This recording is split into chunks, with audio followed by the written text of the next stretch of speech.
Hari kita nak hantar kita punya tank Nangkashi ni.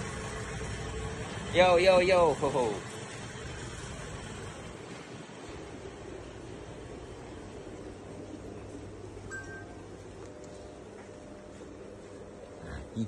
Oh, rambut dia.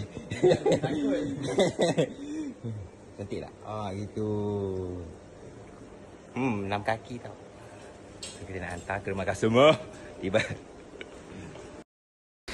Okay, so dah sampai dekat rumah customer ni. So kita orang nak turunkan tank ni. Oh, berat weh. Ni kalau 2 orang memang boleh angkat tapi meninggal. Esok mati tiba. So dah siap susun, dah letak kat atas rak ni kan. So memang wow, rak dia memang cantik, memang tegap dan masuklah tank ni. Ni tank orang tu. Kita dah hantar sampai rumah dia. So kita nak masukkan ikan dia. So ikan dia kena rendam dulu dalam air. So ukuran tank ni adalah 6 kaki dan dia berkonsepkan separuh darat, separuh air. So korang boleh bela pokok yang darat, korang boleh juga bela pokok dalam air tau. So dia ada 2 view, so korang tak bosan. So ikan yang kita gunakan kat sini, kita ada cherry shrimp atau apa ni? Ada rice fish. Ada rice fish. Ke rainbow lamb eye. Sorry. Kita ada hill shrimp. Hillstream Lodge.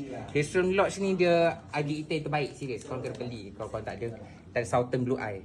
Oh yo. Dia ada banyak lagi ikan. Yang penting I pakai stand Chihiros. Ada. Kita tunggu dalam berapa minit agak-agak.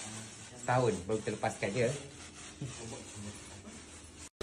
Alhamdulillah. Jadi okey, ikan pun kita dah rendam. Sekejap lagi kita nak lepaskan. Tapi aku lupa nak upload video yang aku dah lepaskan ikan. Tapi tak apa.